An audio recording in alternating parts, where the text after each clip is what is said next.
novas modalidades de apostas online. Na onda das bets, os jogos de azar e apostas criaram um universo avassalador de diversão digital. Prazer, adrenalina, eles são atrativos e de repente você já se vê viciado. No Diálogos de hoje falaremos sobre jogos e apostas. E aqui comigo no estúdio eu recebo o especialista em direito digital, o Fábio dos Santos. Seja muito bem-vindo, Fábio. Muito obrigado. Bom, lembrando que a Ana Furtado, intérprete de Libras, estará conosco até o final do programa de hoje. Como sempre, né, Ana? Sigamos juntas, então. É a TV Câmara de São José dos Campos, prezando pela acessibilidade e com conteúdo 100% traduzido em Libras. Fábio, vamos lá então. Você que é advogado, né, especialista em direito digital, o que são os jogos de azar? Para a gente deixar claro para o pessoal que é um tema complexo, né? Divide opinião de muita gente. Muitas pessoas não sabem o que é, mas vamos começar então pelos jogos de azar do início. O que é de fato? Tá. O jogo de azar, ele é um jogo que depende puramente da sorte, tá? Ele não depende de habilidade do jogador. Então, são os jogos, por exemplo, de roleta, os jogos que envolvam dados, os jogos que de alguma forma envolvam o que a gente chama de alha. Ele não está no controle da pessoa que está jogando. Esses são os jogos chamados jogos de azar, que no Brasil, até o momento, eles são considerados contravenção penal, com pena de reclusão de 1 a 5 anos e multa, inclusive. Uhum. E aí a gente tem vários jogos, né, que são proibidos, mas aí em contrapartida, por exemplo, tem a Loteria Federal, por exemplo. Por quê, né? Qual que é esse critério para o pessoal de casa entender? Por que alguns, né, desse tipo podem ser, outros não? Sim. As loterias federais, né, elas são uma outra questão. Primeiramente, elas são regulamentadas por lei. Então, as loterias federais, Mega Sena, Loto Fácil, inúmeras outras, né, elas têm legislações regulamentando. Além do mais, essas loterias federais, o resultado delas, aqueles números, as bolinhas, né, quando vai lá, a pessoa roda a bolinha e aparece o resultado, isso é publicado na televisão e, além disso, se as pessoas observarem bem, quando elas assistem o sorteio na televisão, tem um auditor ali junto, fiscalizando a legitimidade daquilo, tá? Então, primeiramente, esses jogos, apesar de parecerem jogos de azar, pois eles dependem puramente da sorte, eles são regulados por lei que os autoriza. E aí, né, a gente viu vários, né, por exemplo, cassino aqui no Brasil não é permitido, só que houve essa liberação geral, podemos dizer assim, na internet, né? E aí dificulta as investigações. A gente tem, eu acho que a maioria dos jogos não tem representantes ou sede física aqui no Brasil, né? Sim. Muitos desses jogos, esses chamados cassinos online que estão aí na internet, muita gente joga, muitos deles não são autorizados, tá? Principalmente esses do tipo caça-níquel. Então, o caça-níquel, que é um jogo de azar, o caça-níquel físico, ele também é proibido. O caça-níquel virtual também é proibido, porque só mudou o ambiente, tá? Muitas dessas empresas, elas são sediadas em paraísos fiscais, em outros países. Muitas das vezes ela até tem um CNPJ registrado no Brasil, mas não possui efetivamente um representante. E muitas das vezes o software e o hardware que a pessoa joga, eles também estão sediados em outros países. Uhum. E aí dificulta as investigações, né? Sim. Por ser digital, né, que a gente ainda tem essa dificuldade, e principalmente quando estão em outros países, que geralmente são paraísos fiscais também, né, Fábio? Sim, e o poder público, ele tem dificuldade, porque envolve outra soberania, né? O poder público brasileiro, ele não tem ingerência sobre outro país, né? Embora, às vezes, envolvam acordos de cooperação, mas as investigações, no caso de lavagem de dinheiro, que muitas das vezes está por trás dessas atividades, né? Elas ficam muito mais dificultadas quando essas empresas de software e de hardware estão em outros países. Questão da arrecadação também, a fiscalização da arrecadação fica muito difícil, não é à toa que esses jogos eles não são permitidos, pelo menos até o momento. E como que está a regulamentação, né? Tem proposta que está passando pelo Senado, como que está na atualidade aqui no país? Sim, os jogos de azar, eles são diferentes dos jogos online permitidos, no caso das loterias e no caso das chamadas bets, né? Então, as chamadas bets, as apostas esportivas, elas têm regulamentação própria, elas têm já uma lei que os regulamenta, tá? No caso dos jogos de azar, ainda está em tramitação. Recentemente passou pela Comissão de Constituição e Justiça do Senado e ainda vai para o plenário do Senado para ser votada e então sim, talvez, ser aprovada ou não. E no caso, né, a gente tem de tomar muito cuidado porque muitas crianças também estão sendo vítimas, né, idosos, tem de tomar muito cuidado. É uma questão além, né, Fábio, que até a gente percebe os designs desses jogos, eles são propositais para chamar a atenção, não é só dos adultos, né? A questão de crianças, adolescentes, idosos. Sim, a criança e o adolescente, ela está no centro aí dessa polêmica com os jogos online e os jogos de azar e até mesmo as apostas eletrônicas, né? A Constituição Federal, ela prevê que a criança ou adolescente tem prioridade absoluta. Então, toda legislação que regulamente um setor como esse, ela vai trazer disposições regulando a conduta com crianças e adolescentes, né? O problema com crianças e adolescentes, porque eles ainda estão em formação, sua maturidade, né? Seu conhecimento social, então é temeroso vê-los viciados em jogos de azar. Tantos problemas já cercam as crianças, né? Essas questões que hoje em dia tem pedofilia, os vícios em drogas, aí vem agora mais os jogos de azar.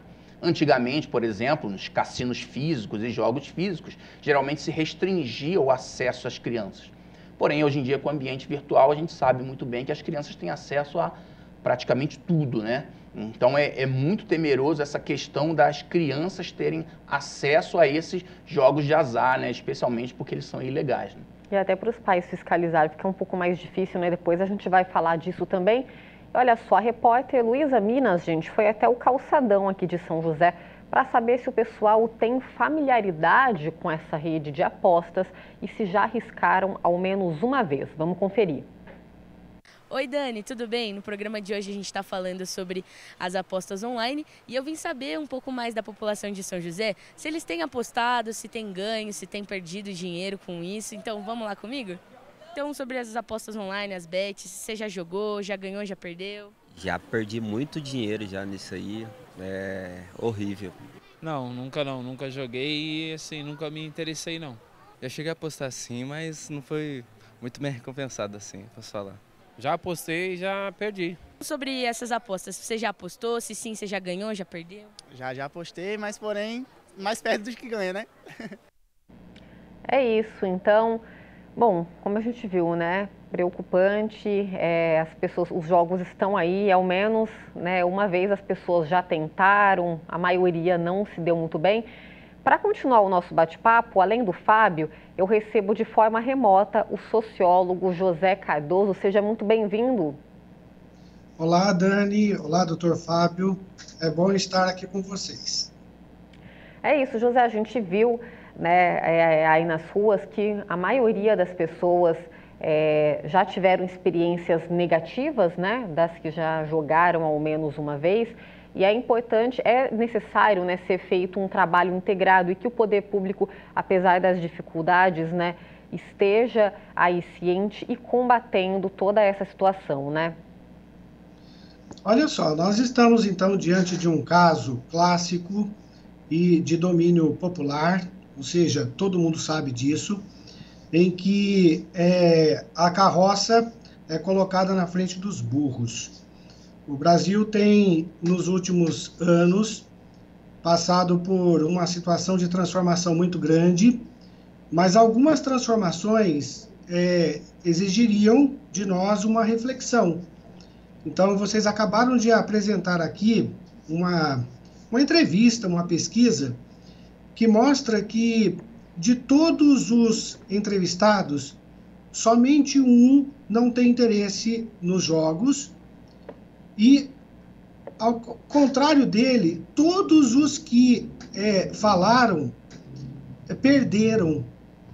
Então, a gente precisa, antes de propor qualquer lei, trazer pessoas especialistas, trazer pessoas de notório saber, pessoas envolvidas com certas doenças, com certas patologias, para que elas possam elucidar, possam esclarecer qual é a potencialidade dessa lei. Então, esse projeto de lei que nós temos hoje, ele traz dentro de si aquilo que a gente chama também de cavalo de Troia. Ou seja, traz pegadinhas, traz prejuízos, traz uma série de questões que nós nunca discutimos socialmente e que dificilmente vamos ter disposição para discutir. Então, você tem uma lei que é imposta e uma lei que supostamente será extremamente prejudicial à grande parte da comunidade brasileira. E, José, os jogos, de uma maneira geral, são antigos, né, na nossa sociedade. A sociedade sempre conviveu com isso. Eu acho que a diferença agora é que, com o digital, eles estão vindo com cada vez mais força, né, mais potentes.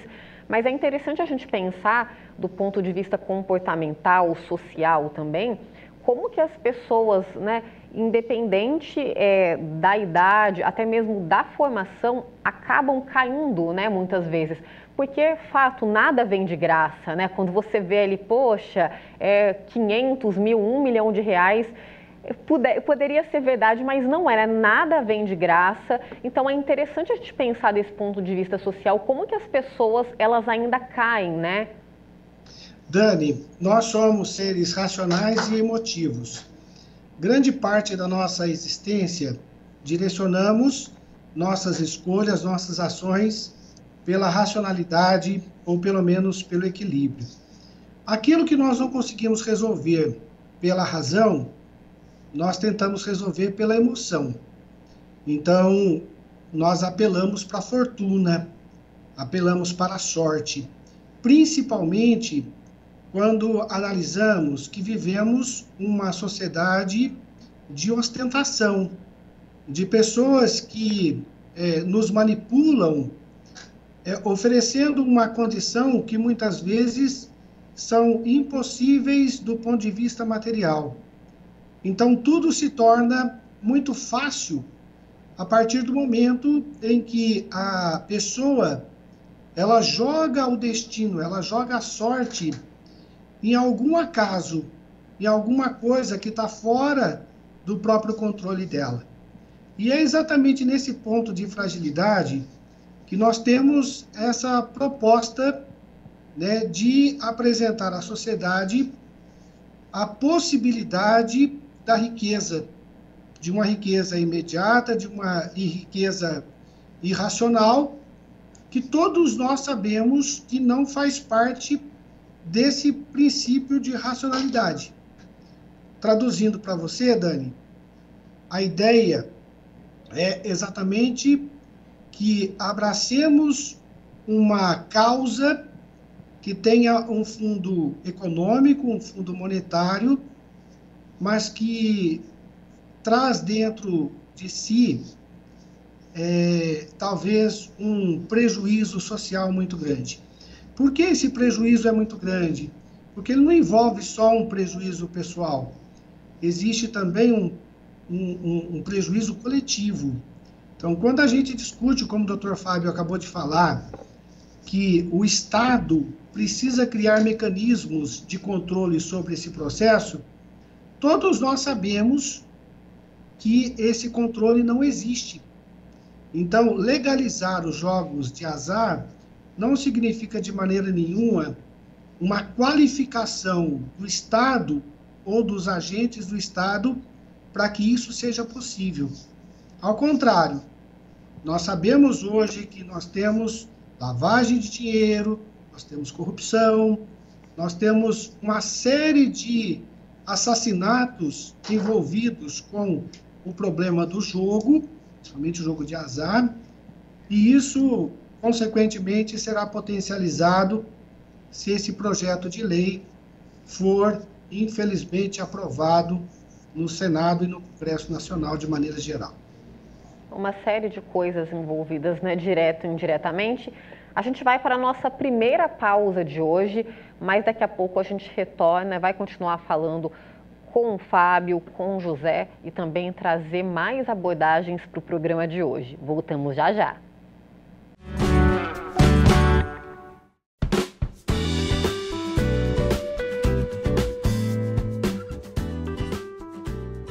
Estamos de volta com diálogos, hoje falando sobre jogos de azar, apostas. E olha só, gente, segundo uma pesquisa do Instituto Datafolha, ao menos 15% da população brasileira já apostou pelo menos uma vez. E 55% dos entrevistados disseram ser contra as apostas. 51% dos que apostaram declararam que tiveram mais perdas do que ganhos. E a parcela da população que é contra essa prática é maior entre as mulheres, totalizando aí 61%. Aí, Fábio, a gente pode ter um recorte, né, do que a gente pôde ver ali rapidamente nas ruas de São José, que a maioria das pessoas que já tiveram contato realmente não foi positivo, né? Sim, a gente precisa ver que a relação ela já começa desigual quando você sabe que a casa, a banca, ela não perde, né? Então as pessoas precisam ter muito cuidado, porque a aposta, nos lugares onde é legalizado pelo menos, né, ela deve ser vista como uma forma de entretenimento. Deve ser vista de forma saudável, a pessoa se entretém de forma saudável. Ela não pode ser a principal fonte de renda ou uma forma de complementação de renda da pessoa, né? E as pessoas também precisam ter muito cuidado com o apelo da plataforma. Lógico que a plataforma ela tem um apelo, ela é toda desenvolvida para ser simples, para ser rápida, para a pessoa em poucos cliques fazer a aposta, depositar dinheiro, não é mesmo? Então as pessoas precisam ter muito cuidado com isso. E relembrando, precisa ter muito cuidado com a questão também das crianças. Design da plataforma com animaizinhos, dourado, cores chamativas, moedinhas caindo e brilhando. Isso não é mera coincidência com jogos eletrônicos desenvolvidos para as crianças, tá bom? Essas plataformas, especialmente essas plataformas de caça-níqueis virtuais, né, que ainda não são autorizadas pelo menos, elas também visam atrair a criança e o adolescente, né? Sem dúvida. Se para o adulto já é complicado, né? Imagina para a criança que não tem toda essa informação. E olha só, esse hábito de jogar e apostar é muito perigoso, a gente vem falado aqui, né? E quantas histórias, né, que a gente viu que infelizmente não terminou bem, pessoas perderam muito dinheiro. E esse vício, gente, pode transformar em ludopatia, que é o hábito de jogar descontrolavelmente. E quem vai explicar melhor isso pra gente é a psicóloga Olívia Correia. E quem está com ela é a Fernanda Santos. Sejam muito bem-vindas ao Diálogos, meninas. Pois é, Dani, olha só, desde 1980, a Organização Mundial da Saúde, a OMS, reconhece o vício em jogos como uma patologia, intitulada como transtorno de jogo. Então, esse comportamento, né, em jogar, em apostar várias vezes sem controle, é chamada hoje de ludopatia. E quem vai nos ajudar a entender melhor esse comportamento, como controlar também esse tipo de vício, é a psicóloga Olívia Fiore, que vai nos ajudar a entender melhor sobre tudo isso, sobre esse comportamento, né, que aflige tantos jovens principalmente, né, Olívia? A primeira questão que eu quero trazer para você é os sinais, né, os primeiros sinais que esse comportamento traz, né, e como superar, e as consequências, na verdade, também desse tipo de vício em jogos, né, por favor. O que a gente precisa considerar são todos os aspectos envolvidos na ludopatia. Tá? Então, tem 3 aspectos fundamentais que a gente precisa observar nesses sinais. A frequência em que o jovem ou a pessoa ela está usando e praticando esses jogos, né? A intensidade, quanto tempo isso dura, quanto tempo ela passa no dia dela usando esses jogos. Né? Então, isso é... E a duração? Quanto tempo isto dura? Isto dura todos os dias, durante as 4 semanas do mês, meses. E esses aspectos, eles afetam a vida social do indivíduo. E vida social no aspecto amplo, as suas relações familiares, as suas relações no trabalho, as suas relações de estudo, os aspectos emocionais, os aspectos físicos, porque nós somos seres sociais, emocionais e também nós temos a nossa biologia. E tudo isto é afetado. E precisamos prestar bastante atenção nisto. E a partir disso, nesse reconhecimento, se os pais não conseguirem reconhecer, a psicologia está aí para ajudar nesse tratamento, né, também, né, Olívia? Então, como é que a gente pode fazer, como a psicologia pode ajudar nesse caso? A psicologia, ela é muito importante. Por quê? Porque o que vai realmente identificar e chegar a esses aspectos, né, de intensidade, duração e frequência é o quê? A base emocional. A base emocional, ela é muito importante, porque ela influencia estes aspectos. No seguinte sentido, se eu, lá no meu emocional, eu me sinto inseguro, incapaz, eu acredito que eu preciso recorrer a jogos de azar para eu conseguir um dinheiro, para eu conseguir uma recompensa a curto prazo, e eu não acredito e não tenho desenvolvido o meu amor próprio, a minha autoestima, a ponto de eu planejar ações, eu conseguir me organizar para chegar naquele objetivo que eu acredito que os jogos de azar vão me dar, eu acabo, né, afetando, novamente, como eu estava falando, esses aspectos emocionais. Então, eu tenho que ter uma base de um suporte emocional que me capacita a ser capaz de conseguir, então, alcançar meus objetivos sem achar que esses objetivos só vão ser alcançados a partir dos jogos de azar. Então, a psicologia ela vai ajudar neste campo emocional, com habilidades, então, do amor próprio e autoestima, para que, então, aquela pessoa ela consiga, né, chegar aonde ela precisa sem esses subterfúgios. Olívia, muito obrigada, viu, por receber a gente, nossa equipe aqui, e contribuir, né, para essa discussão, para esse diálogo, né, no nosso programa aqui do Diálogos da Cidade. É isso, Dani, né? Acredito também, né, que essas plataformas, né, de apostas e também essa falta de regulamentação adequada, principalmente nas redes sociais, né, faz com que esse problema acabe crescendo aí também, né? Então, volto essa discussão aí para vocês aí no estúdio. E é isso. É isso, Fê. Muito obrigada, viu? Agradeço a Olívia também. Vamos voltar com o José Maurício, sociólogo que está aqui com a gente também. A gente viu aí, é interessante o que a Olívia falou, né, dessa questão também biológica, da importância de se ter essa base. E, José Maurício, por que esses jogos, né, eles acabam viciando tanto? A gente viu na pesquisa, né, mais homens do que mulheres, até eles são os que acabam apostando mais, o que acaba sendo essa válvula de escape, né? As pessoas, elas poderiam até estar fazendo outras coisas, né? Tá lendo, enfim, mas esses jogos, eles fisgam de uma forma e aí a gente acaba tendo, né, esse problema social devastador mesmo. Então, olha só, a própria psicóloga nos deu algumas informações muito importantes. O ser humano, ele é um ser multidimensional e claro que essa questão afetiva faz parte da sua constituição. Só que nós, evidentemente, equilibramos a racionalidade com a emoção, a emotividade. Então, não existe nada contra a pessoa abusar da sorte ou investir na sorte. Isso é natural e isso é lúdico para nós. Então, existem muitos jogos. Por exemplo, dentro dessa discussão, o bingo. O bingo é lúdico. Então, nada impede, por exemplo, que uma família, numa festividade, num encontro, faça uso do jogo do bingo. E aquilo se torna uma coisa fantástica de interação, de empatia, de trocas, de afetividades e tudo mais. Quando que vira uma patologia? Quando se cria uma necessidade.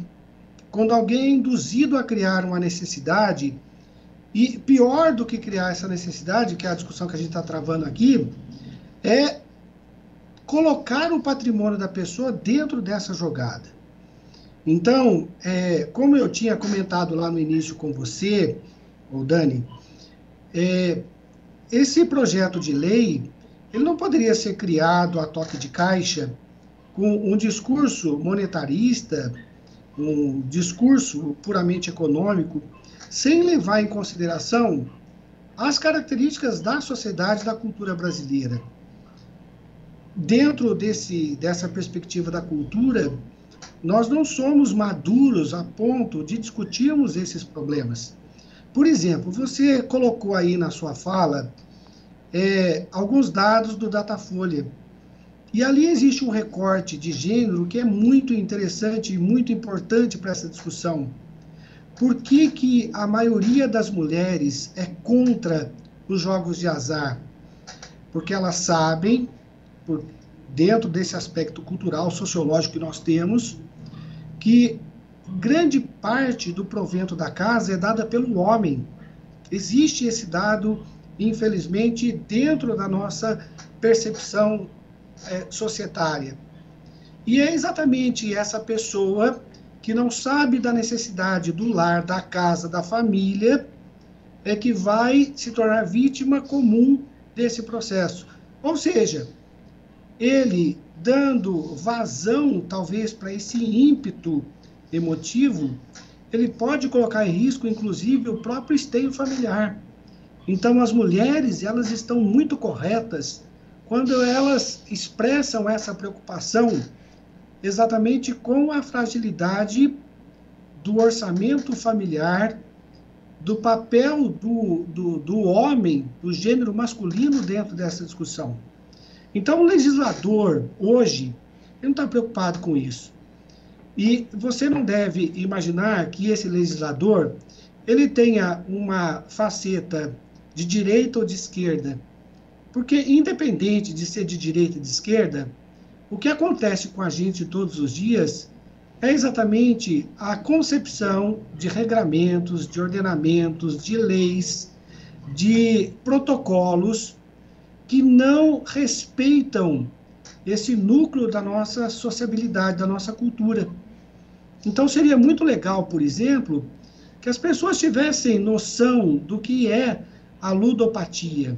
Tivesse noção, que isso fosse discutido na escola, nos veículos de comunicação, que houvesse, por exemplo, uma obrigação de se estabelecer essa discussão por todas as plataformas que oferecem ou vão oferecer, após, supostamente, a aprovação da lei, essa discussão para as pessoas. Só que elas não estão preocupadas com isso, o Estado não está preocupado com isso, o Congresso Nacional não está preocupado com isso. Nós queremos resolver um problema puramente econômico ou simplesmente jogar o Brasil dentro da esfera dos países considerados mais ricos ou mais, talvez, importantes do país, e nós não conseguimos entender essa dificuldade. Fica, inclusive, aqui, desculpa por ser tão extenso, um desafio. Nós vamos, talvez daqui a 4, 5 anos, voltar a essa discussão. E você vai perceber qual é a desgraça que essa lei vai oferecer ao Brasil, de maneira geral, tá? Porque, infelizmente, o problema nosso é muito mais sério do que parece. E essa lei, ela é uma dessas desgraças socialmente colocadas que nós vamos ter que enfrentar. Interessante esse recorte que o José Maurício trouxe também. E, por falar em prejuízos, né, tem muitas pessoas que têm muitos prejuízos financeiros, não só os sociais, né, familiares, que ele já comentou, pessoas que perdem mais de 200, 500 mil com isso. A repórter Luísa Minas, ela está de volta e ela conversou com o economista Alexandre Vander, que falou justamente sobre finanças, né, e argumentou que é necessário tomar esse cuidado para você não se enrolar nesse processo todo. Lu, é com você. Oi, Dani. Então, Como a gente viu, a população segue antenada e participando desse mercado de apostas e jogos de azar, só que a gente sempre tem que estar se atentando à legislação, ao que a lei fala sobre isso, né, aos riscos também. Então, por isso eu falo com o especialista de finanças, Alexandre Vander. Então, doutor, eu já começo perguntando para você o que pode ser considerado os jogos de azar, né, o que são eles e como eles podem prejudicar um pouco, né, a situação econômica das pessoas. Eu agradeço a oportunidade. Bom, o jogo de azar é tudo aquilo que foge à regulamentação hoje vigente dentro do país. Não é algo regulamentado, onde a pessoa acaba fazendo as suas apostas, utilizando o recurso do seu dinheiro, que é a sua renda economizada, esperando ter um ganho aí nesses jogos de azar, fazendo uma fezinha de vez em quando, para ver se consegue ter algum ganho financeiro dentro dessa operacionalização. E agora falando um pouco sobre esses riscos, né? O que pode comprometer a situação econômica das pessoas dentro desse mercado de jogos de azar? Compromete quando ela começa a fazer principalmente empréstimo, financiamento, porque o empréstimo e financiamento é um dinheiro líquido e certo que você deve. Você vai ter que devolver o valor que você tomou e mais os juros, que normalmente quem coloca vai cobrar um risco dentro dessa operação. O grande risco é a pessoa investir, não ganhar, que já é um jogo do azar, ela acaba perdendo esse principal e acaba comprometendo a sua renda e até mesmo a sua saúde financeira. É uma faca aí de dois gumes, né, que a pessoa ela arrisca, é um jogo do azar, ela tem que tomar muito cuidado antes de estar entrando nesses ganhos, principalmente se tornar-se um vício, dela ficar fazendo essa operacionalização de um modo muito constante. E agora, doutor, falando dessa parte de legislação mesmo, né? O que a lei diz sobre isso? Como anda esse processo de regulamentação para as fiscalizações dos jogos de azar? Nós temos algo regulamentado dentro do Brasil, que seria a própria loteria Mega Sena. Tem uma arrecadação em torno de 12 bilhões que o Estado acaba arrecadando e investindo em favor da população. Agora, o jogo do azar, cassino, isso não está regulamentado. Então, o governo deixa de arrecadar esse valor, acaba correndo, está livremente dentro dessas operações de banca, de jogo de azar. O grande risco que tem é a lavagem de dinheiro. Por exemplo, o dinheiro que entra de um modo ilícito dentro da sociedade acaba sendo canalizado para o jogo de azar. E nesse modelo hoje atual, o governo não tem como auditar, saber de onde veio esse dinheiro e para a mão de quem está indo. O valor que se estima também é o mesmo valor da loteria e da Mega Sena, que seria em torno de 12 bilhões, que acaba sendo não fiscalizado e o governo também não arrecada. Existe sim o interesse do governo de regulamentar, porque dele vai ter impostos incidentes e um modo de fiscalização em cima desta operação. Valendo lembrar o seguinte, que nos Estados Unidos, outros países, o jogo do azar cassino é totalmente regulamentado. Aqui no Brasil ainda tem essa restrição de que está sendo visto pelo Congresso Nacional para ver se operacionaliza regulamento ou não. E agora, para finalizar, doutor, que conselho você pode dar para esses jovens, para as pessoas que, né, desejam apostar, realizar essas atividades, mas sem comprometer a saúde econômica? Acho que é muito importante, não só para o jogo do azar, né? Não se comprometer acima dos custos fixos que a pessoa tem. Por exemplo, tem custo com aluguel, que se paga todo mês, se paga o aluguel, tem custo com alimentação, escola das crianças, ou a sua própria formação, que são aquilo que a pessoa precisa pagar mensalmente. Se a pessoa cobrir todos os seus gastos, tiver uma renda extra, pode investir em viagem, jogos, diversão, daí é livre para a pessoa acabar vendo onde direcionar melhor o seu recurso.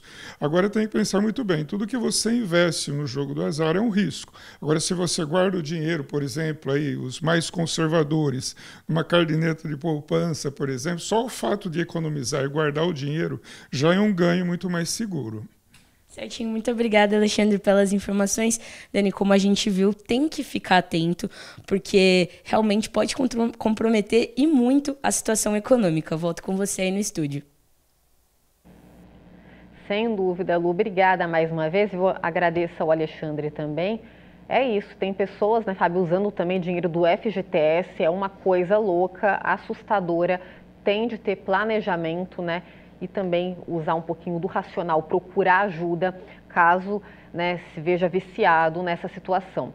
Fábio, vamos voltar um pouquinho, a gente começou o programa falando sobre os jogos de azar, né, o que é um pouquinho da história.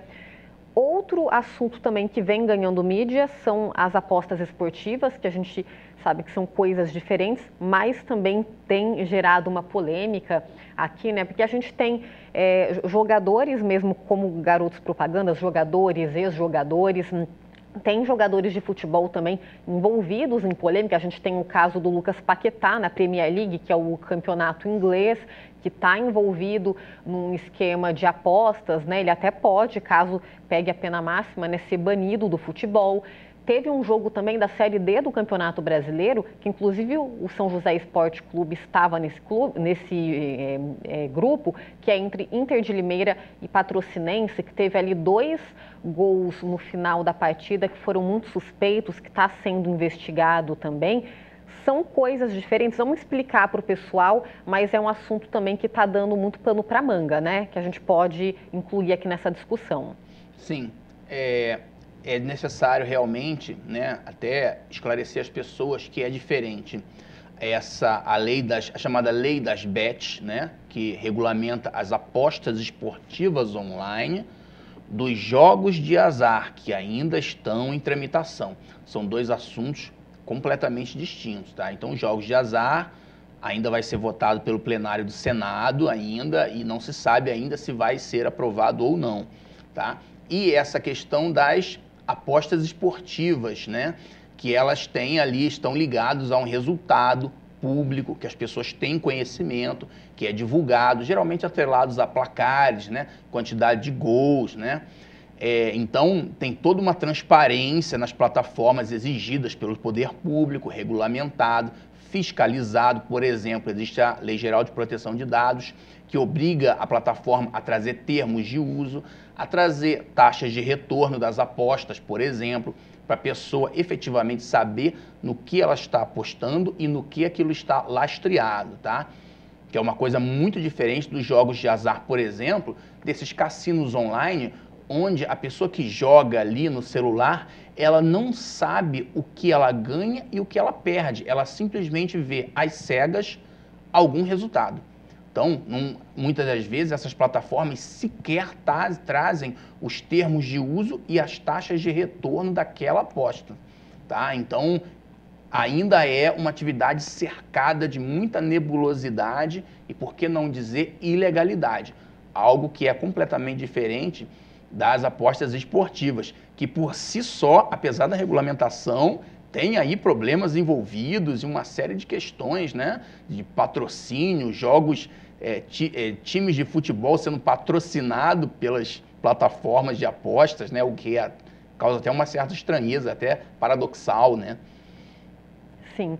E aí, dando esse gancho também, olha só, gente, o Ministério da Fazenda informou que vai definir aí regras, né, nos próximos dias, próximas semanas, para essas plataformas de apostas popularmente conhecidas como bets, e aí as empresas terão, a partir daí, até janeiro de 2025, para se adequarem. E aí a gente também tem esses sites aprovados pelo governo, poderão ser identificados pelo domínio bet.br, o que também facilita, né, Fábio, confusão, fica tudo mais claro para os jogadores, né, para quem se interessa pelo assunto. Olha só, a gente vai para mais uma pausa de hoje, mas é rapidinho, porque daqui a pouquinho voltaremos com diálogos. Hoje estamos falando sobre jogos de azar e apostas. Fique com a gente, porque voltamos já já.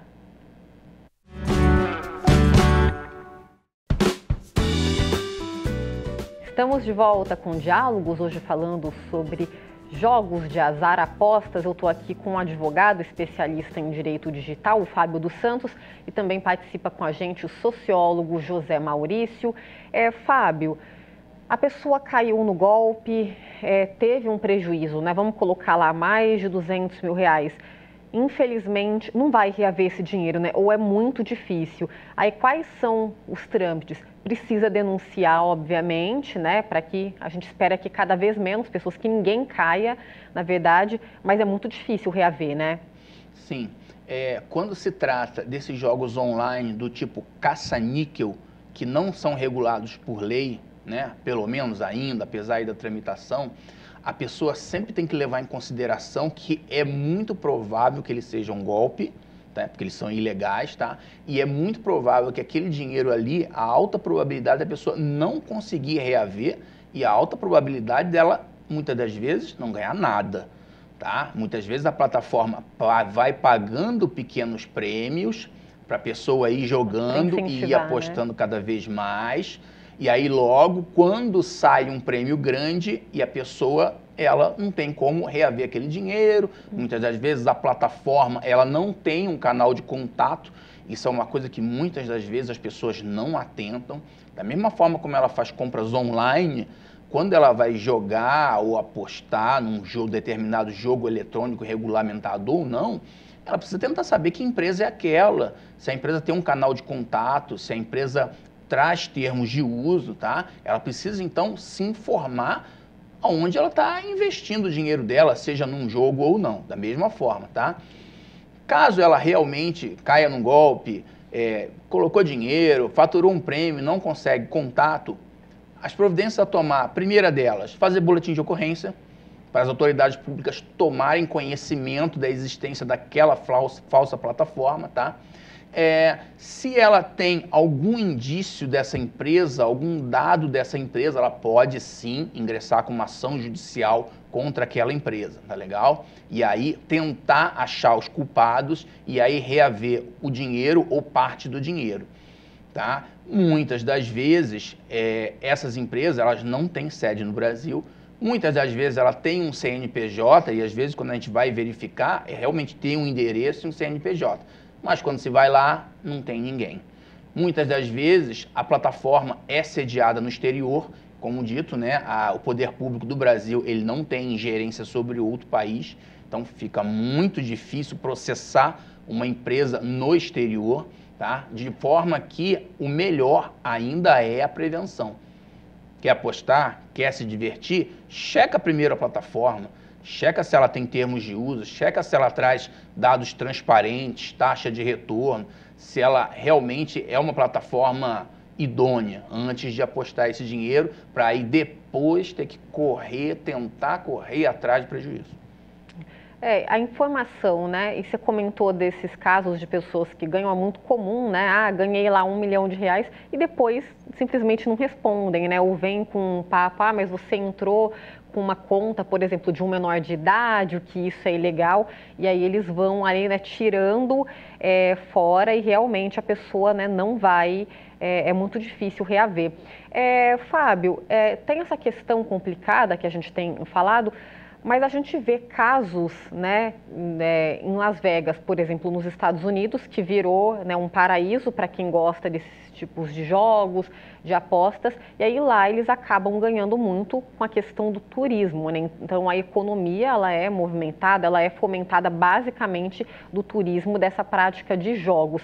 E tem muitas pessoas que acabam defendendo em partes a regulamentação por conta disso também. Como que você enxerga essa questão para a nossa realidade aqui, né? Não é simplesmente só regulamentar, a gente falou isso aqui, precisa seguir vários passos, vários caminhos, mas como que você enxerga para a nossa realidade aqui?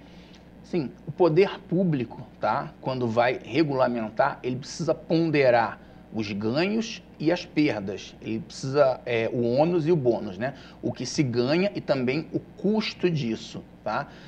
O poder público aqui no Brasil, a gente tem visto aí, né? Ele tem certa dificuldade em fiscalizar, em reprimir, né, as irregularidades, em pôr em execução o que legisla, tá? Também a gente tem que ter muito cuidado quando compara a nossa realidade com a realidade de países mais desenvolvidos. Realmente, todo mundo quer fomentar a economia, gerar empregos, ver a economia circulando, tá? Mas, mesmo esses países desenvolvidos, eles também se veem às voltas com problemas gerados pelos jogos. E a gente sabe muito bem que jogos de azar, cassinos, o que quer que seja, ele traz ali algumas ilegalidades acessórias, muitas das vezes ligadas a ele, principalmente prostituição e tráfico de drogas, né? Tá? Então, mesmo esses países desenvolvidos, eles também têm um alto custo na fiscalização, na administração disso que eles permitiram. Realmente, os jogos de azar em países como os Estados Unidos, né, onde tem cassinos e caça-níqueis, eles Também vem ali o turismo junto, né? Fomentando também e aquecendo outras atividades, como passeio, city tour, uma série de outros, compras, shopping centers, né? Agora, o governo brasileiro precisa verificar se ele tem estrutura e aparato para, da mesma forma, poder fiscalizar, combater as irregularidades, né? Tem tudo isso por trás também, né? Fábio, a gente viu que muitos influenciadores, eles são pagos para isso, né? E aí eles utilizam ali uma conta demo, que é chamada, que é uma conta demonstrativa, e aí eles vão jogando e vão ganhando, é uma coisa de louco, né? Que para a pessoa real isso não vai acontecer. No caso dos influenciadores, quem é pago para divulgar situações como essa, eles podem também ser responsabilizados? Deveriam? Como que é feito essa situação? Porque a gente vê influenciadores grandes, né, de nome, envolvidos nessas situações. Como que é a fiscalização e a consequência, né, para quem está envolvido nesse tipo de coisa? Sim. A gente tem visto muito, né? Isso é comum hoje em dia. Qualquer produto ou serviço que se comercializem, muitos desses produtos ou serviços, eles utilizam como garotos propaganda influenciadores de todo tipo, tá? No caso das apostas, dos jogos de azar ilegais, que é os que ainda não estão regulamentados, muitas das vezes eles usam influenciadores, principalmente influenciadores de jovens, crianças e adolescentes, tá? Eles também podem sim responder como aliciadores e como estimuladores dessa atividade ilegal que são os jogos de azar, sim. Eles podem responder por crime, sim, de aliciamento. Mas na prática, muitas vezes, acaba não dando em nada ou é difícil, né? Sim, é difícil realmente combater esse tipo de crime. Sim. Bom, vamos voltar agora para o José Maurício, o sociólogo. José, a gente fala, esses jogos, né, muitas pessoas têm como diversão, como uma parte de lazer, e a gente já falou aqui que enquanto for só isso, tudo bem, né? O problema é quando ultrapassa esse limite. Como a gente pode, né, tratar desse assunto de uma forma responsável, né? Que o jogo ele seja jogado de fato de uma forma responsável, sem prejudicar a nível grande, né, a pessoa, a família, a sociedade. Então, como que a gente pode encontrar um meio termo para essa discussão? Por meio da educação. Claro que a gente não está falando de educação escolar, de educação institucional. Estamos falando aqui de um processo de diálogo, de interação com a sociedade, no sentido de alertá-la exatamente para aquela condição que o economista acabou de compartilhar aqui na nossa conversa, de a pessoa ter noção de qual é o limite econômico dela. Então, se a gente está, por exemplo, discutindo o papel social de um multimilionário, você abrir cassinos ou ir para Las Vegas ou ir para Mônaco, isso é insignificante para ela, até porque tem gente gerando a riqueza dessa pessoa por meio de investimentos, por meio de negócios e tudo mais. Agora, outra coisa é falarmos ou trazermos à discussão um trabalhador comum, uma pessoa assalariada. Então, isso quer dizer que essa pessoa assalariada não tem o direito de usufruir do prazer de jogar? Claro que ela pode usufruir, ela deve usufruir do prazer de jogar, do prazer de interagir com pessoas que tenham essa mesma ludicidade dela, a ludicidade, não patologia, né? Mas que ela tenha consciência do que ela pode gastar sem colocar em risco, primeiro, o próprio patrimônio e depois o patrimônio daqueles que são dependentes ou convivem com essa pessoa. Então, essa equação, Dani, é uma equação muito difícil.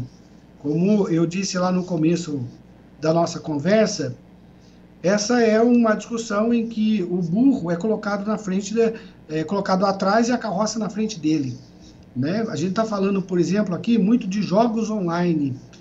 Nós não temos, na verdade, um marco legal de internet. O Congresso não quer discutir isso. Ele se recusa a discutir o marco legal da internet. E aí a gente entra na conversa do Dr. Fábio. Se o Estado é ineficiente, se ele é ausente, se ele é irresponsável em relação às obrigações que ele tem de garantir a segurança da sociedade, como isso vai acontecer? Quer dizer, então você tem, de repente, uma lei, mas você não tem os limitadores desse processo. Então, o resultado, como eu já compartilhei aqui com vocês, não parece ser uma coisa muito legal, não. Tá? Ah, mas nos Estados Unidos, em Mônaco, funciona? Claro que funciona, com todas as peculiaridades, com todas as limitações, funciona. Mas eles não são, na verdade, países que têm as mesmas estruturas judiciais ou legais que nós temos. Então, não dá para fazer comparações. Tá bom? É a mesma coisa, Dani, desculpa interromper você, é você comparar a liberdade de jogos de azar que o Paraguai tem. Por que não compara o Paraguai? Por que não citam o Paraguai? Porque você sabe muito bem que o Estado paraguai ele tem uma dificuldade enorme de fazer o controle desse processo. E não é à toa que, infelizmente, o Paraguai não é exemplo para nada para nós. Sim. É isso, José Maurício. Quero agradecer aqui pela sua participação aqui com a gente no Diálogos, viu? Seja bem-vindo sempre. Obrigada mais uma vez, viu? Eu que agradeço. É sempre bom estar com vocês. É isso, Fábio. Rapidamente, o Maurício falou sobre, José Maurício falou sobre a questão da educação e você disse também que é um ponto, né, de também tem esse lado da questão da educação também nessa regulamentação dos jogos. Explica para a gente. Sim, a chamada lei das bets, tá? Ela não regula só apostas online, ela também traz uma série de outros aspectos relacionados com jogos online. Então, por exemplo, ela permite o fomento a empresas de tecnologia que exploram os jogos online, por exemplo, e ela traz também, no bojo da legislação sobre a chamada lei das bets, né? Ela traz também a questão da utilização dos jogos online nas escolas, na educação de jovens, crianças e adolescentes. Por exemplo, jogos, atividades lúdicas para facilitar ou auxiliar a alfabetização de crianças, por exemplo, tá? Então, essa lei das bets, ela não trata só de jogos de apostas online, mas uma série de outras questões também, realmente. Dessa questão social, educacional que a gente precisa levar em conta, né? E desde cedo com as crianças. Fábio, obrigada, viu? Mais uma vez por participar aqui com a gente. Volte sempre também. E é isso, para você rever este programa na íntegra, acesse o youtube.com/tvcâmara-sjc. Pode nos acompanhar também pelo canal aberto 12.3, o 7 da NET e o 9 da Vivo. Ficamos por aqui, mas estaremos de volta novamente quarta-feira, a partir das 4 horas da tarde. Eu espero vocês. Até mais!